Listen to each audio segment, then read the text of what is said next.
Welcome to the Tournament Poker Edge podcast, brought to you by TournamentPokerEdge.com, the only podcast dedicated exclusively to poker tournament strategy. Now here's your host, Clayton Fletcher. Hello once again, everybody, and welcome to the Tournament Poker Edge podcast, sponsored by ACR Poker, where this weekend we're wrapping up our OSS XL, a $40 million tournament series, and we are concluding with day twos of our $16.50 buy-in accumulator event with $200,000 guaranteed, and our $2.50 accumulator event with $100,000 guaranteed in the respective prize pools. I will be participating in day two of both of those events.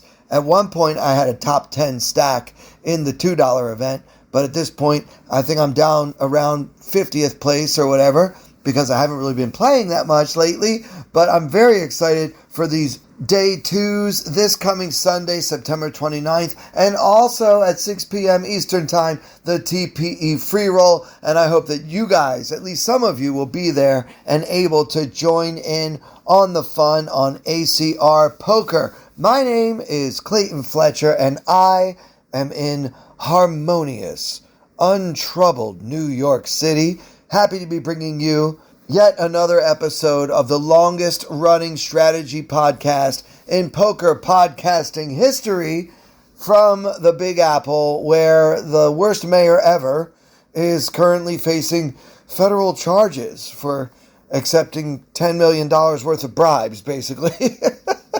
Oh yeah, I love my city. Never a dull moment here in New York, but I've been traveling, as some of you know. Shout out, by the way, to all the listeners who came out to my shows up in Ontario, Canada. I was in Burlington for one weekend, and then the following weekend in London, and it was so nice to meet some of you and reconnect with a few others I had actually met before.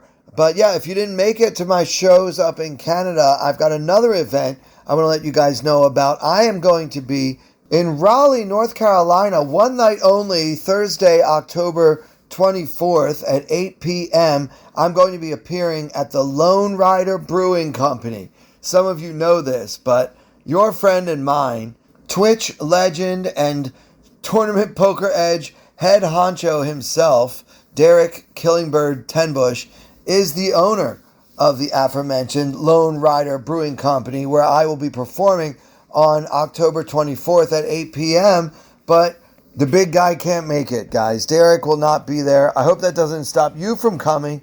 If you are anywhere near Raleigh, North Carolina, come on out. Come see me perform. My opening act is none other than Marnie, Bath Girl, herself. So I guarantee it's going to be a great time. You can get tickets. There's a link in the description. By the way, speaking of Derek not being able to do things, he's actually taking the entire month of October off. So I will be hosting every TPE free roll on ACR Poker in the month of October. Now, for those of you listening to this, that is good news. But for those of you who are not listening to this, but you want to find a way to get into the free roll anyway, that's bad news for you, because I am much more difficult to get a password from. You got to be there on my Twitch stream, which is twitch.tv/ClaytonComic. I always give the password to my subscribers first.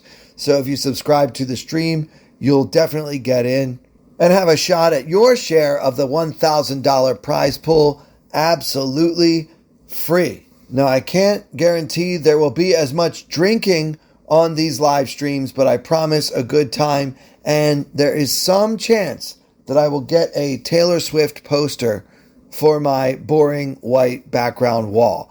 Anyway, guys, we've got a lot to do today. I want to go over a hand that we discussed last week. This time I want to use GTO Wizard, which is my favorite tool, to improve my poker game. And so last week we talked about this hand. We're on the bubble, just 10 spots away from the money. The blinds were 12,500 and 25,000 with a 32.50 ante per person. So it's bubble time. I'm under the gun with pocket jacks. My stack is 700,000, so I've got about 28 big blinds.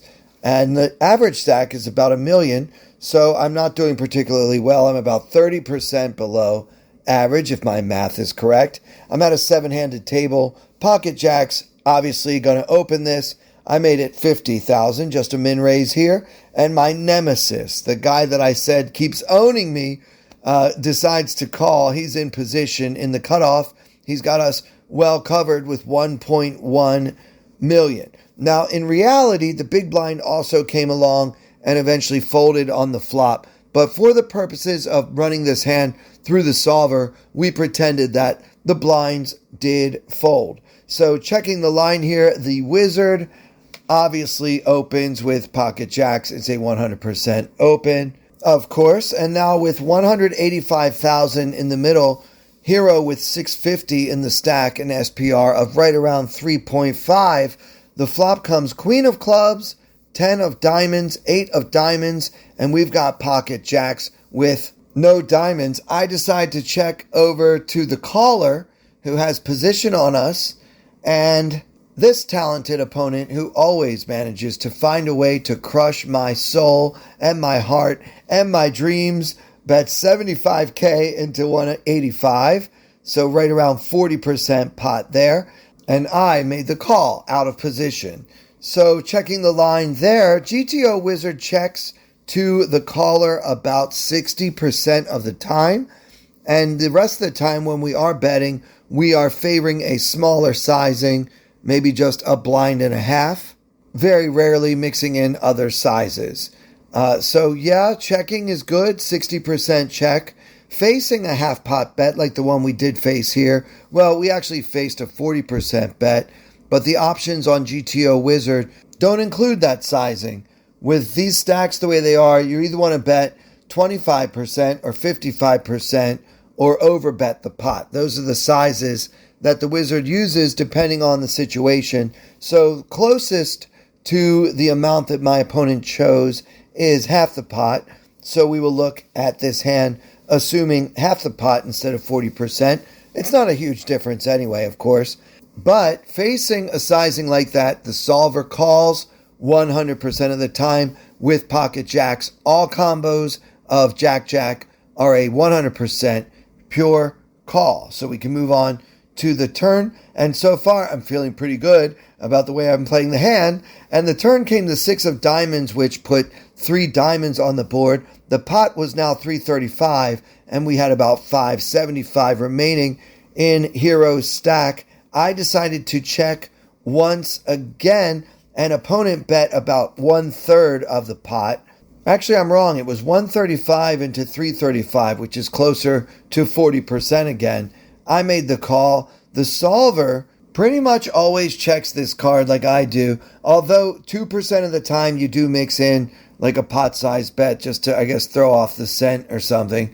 But yeah, you're doing fine if you just always check in this situation. And then I was really surprised, but we're supposed to start folding. We actually fold. The solver is folding pocket jacks in this spot about 50% of the time when we have my exact cards, which again, I've got pocket jacks with no diamonds on a board that has 3 diamonds. So we're supposed to call 50% of the time and fold 50% of the time with my exact holding, but we're calling 70% with pocket jacks overall, which includes combos that also have a diamond in them. So the point here is that I don't think I actually considered folding at any point. You know, I saw that I have a pair and a gut shot, and yes, the 6 of diamonds completes not only the flush, but also 9-7 for a straight. Although who knows if 9-7 is really in villain's calling range pre-flop from the cutoff versus an under the gun raise. I don't really know how much 9-7 there should be in that range, but in case he has that hand, he does now have a straight that I'm drawing live against, I assume. But yeah, bit of a surprise to see that much folding going on in this spot. So yeah, wake up call from me there. And now with 600,000 in the pot, we have just 450 behind, and the river comes the tray of clubs, an absolute brick that changes nothing. I check once more to this tough opponent who constantly owns every part of my body, mind, soul, and spirit, and he shoves on me. And I asked my listeners last week, can you make this call on the bubble, 10 off the money in a $200 PKO tournament? And my answer was no. I couldn't find the call button, and I was kicking myself like, does this guy just repeatedly own me? At what point am I supposed to take a stand with something less than the nuts? And I was very happy, guys, to see that GTO Wizard, using the power of artificial intelligence technology, always folds jacks, all combos of jacks in this spot. So on this river, facing this all-in bet, we always fold JJ. So that's what I did, but I kind of felt vindicated seeing that that is in line with the theoretically unexploitable GTO strategy.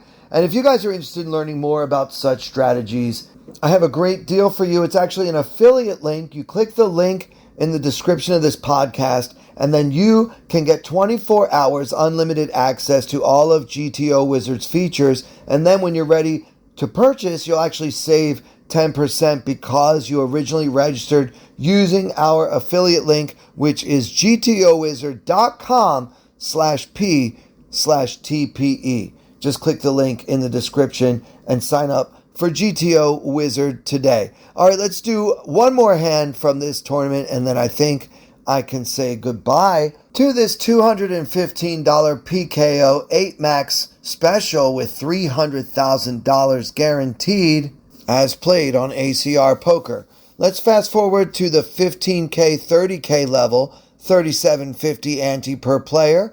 We have about 1.1 million in chips with 88 players left. The average stack in this event at this time was 1.2 million. So we're right there with just under 40 times the big blind. We are now in the money and starting to collect some prizes. We haven't actually busted anyone yet. It's kind of hard to get to this point of a poker tournament that has like 800 entries and another 800 re-entries without actually busting anyone, but I had done it.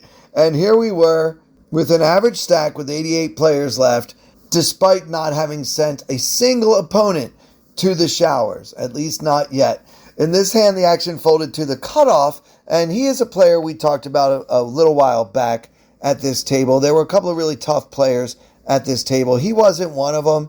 He was kind of limping in a lot, seeing too many flops, and I've been at this table for a while now. It's the same table we've been going over for the last several weeks, and this was one of the few spots, if you will, at the table. So he min raises from the cutoff off of a stack of 1.3 million. So yet again, he's got us covered, which is why I can never collect any bounties in this PKO. And we have Ace of Hearts, Queen of Spades on the button. I can make a strong case for anything but folding this. You know, I'm on the button with Ace Queen off. It's totally fine to just call in position, see a flop against a player that doesn't know that much about strategy. Yeah, maybe you invite the blinds in, and one of the players in the blinds is a very good, very tough Russian opponent with 700,000 in his stack. So perhaps 3-betting is the way to go, right? That way you can get rid of him and hopefully isolate the player that you want to be in position in pots against. So, yeah, I can make a case for either one. In this particular spot, I decided to go for the 3-bet.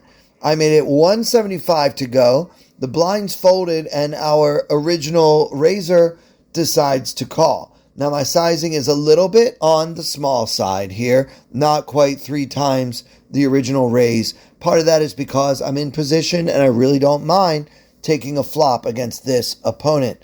So we're going to see a flop in position versus a recreational opponent, Hero with the Ace of Hearts, Queen of Spades, and now with 425 in the middle, and we have 925 in our stack, so our SPR is just over 2. The flop comes 5 of Hearts, Trey of Spades, Deuce of Hearts. 5 Trey Deuce with 2 hearts. We have the Ace of Hearts, Queen of Spades. Villain checks to the re-raiser, and I have a decision. Should I check behind or fire off a C-bet here? Well, first of all, I think it's important to note that this flop is unlikely to have hit either one of the players who are still in this pot, right? It's 5 high. I'm supposed to have a lot of big pairs in my 3-betting range. An opponent isn't supposed to be calling 3-bets with too many hands that have 5s and trays and deuces in them. So this is necessarily a flop that mostly misses everyone. So villain checks to me, and I did fire. I bet 125 into the 425 pot.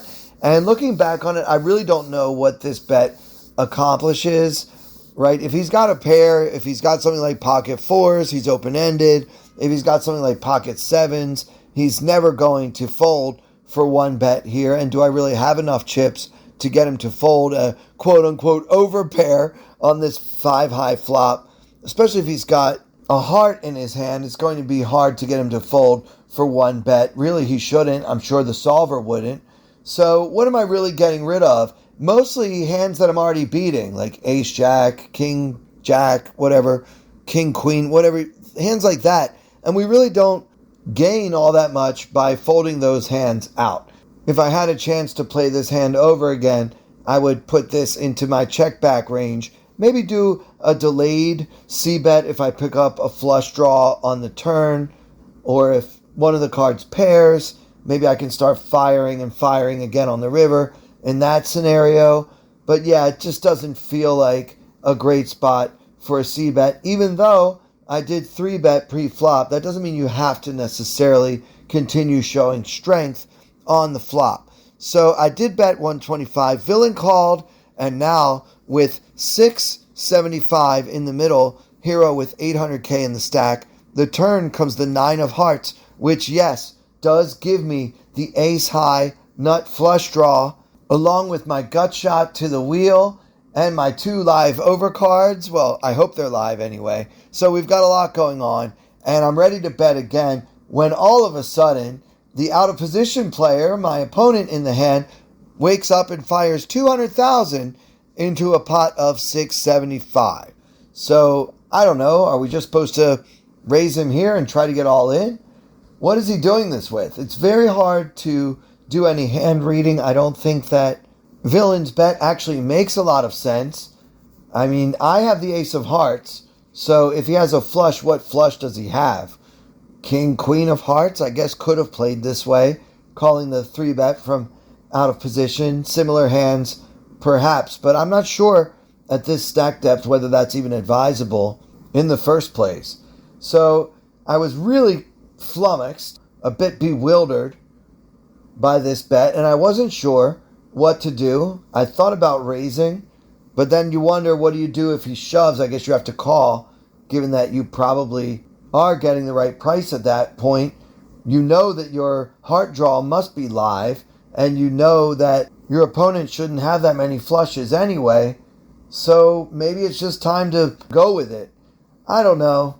With one card to come, that just didn't feel right to me, especially when, we have some pretty big prizes to play for. I mean, first place in this tournament ended up being like 48,000 or something with the bounties and everything. So I don't really know if you just want to go completely ham in this spot. Typically, in my experience, players at this opponent's level generally have it when they bet out all of a sudden. The check call lead is not really a big line in their repertoire unless they really like the card. Who knows? Maybe he just made 3 9s and doesn't want to see another heart come off. So he's betting, trying to get me to fold whatever I have. I don't really know.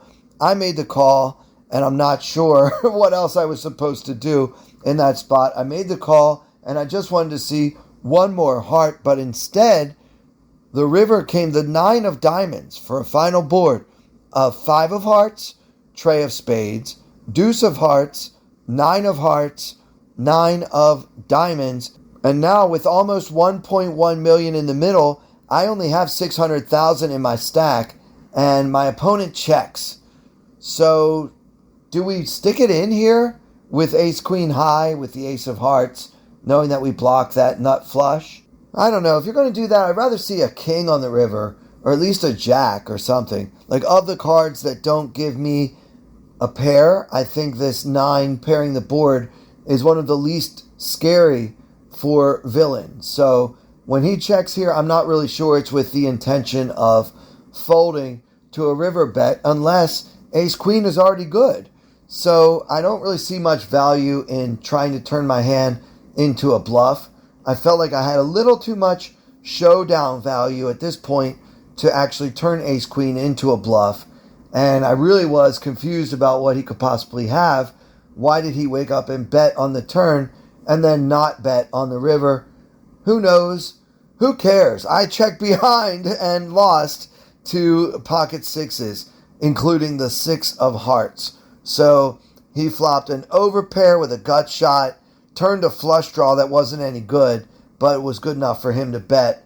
And then when he checks to me on the end, I don't know whether he was planning to call or fold, but he would be getting a pretty good price to call because, again, I only had 600 left and the pot was almost 1.1 million. So, yeah, it just feels like he's going to call a lot, even though he didn't really want to bet it himself. I'm not really sure how much fold equity we actually would have had against this particular hand, but more importantly, how much fold equity would we have had versus villain's range? And bear in mind that we're already beating a good amount of that range, I believe.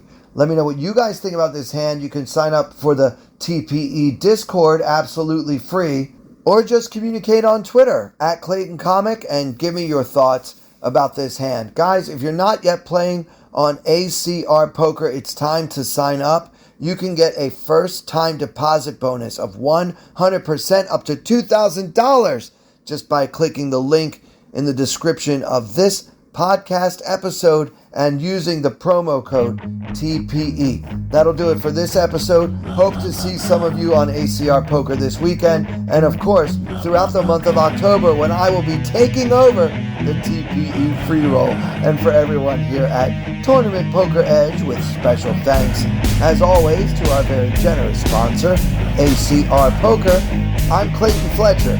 Thank you so much for listening. I wanna hold them like they do in Texas plays. Fold them, let them hit me, raise it, baby, stay with me. Luck and intuition, play the cards with babes to start. And after she's been hooked, I'll play the one that's on her heart. Oh, whoa, whoa, whoa, whoa. I'll get her heart, show her what I got. Oh, whoa, whoa, whoa, whoa. I'll get her heart, show her what I got. Can't read mine, no she can't read a mile. Poker face, she's got to love nobody. Can't read mine, no she can't read a mile. Poker face, she's got to love nobody. Poker face, poker face. Poker face, poker face. I wanna roll with her, a hard pair we will be. While little gambling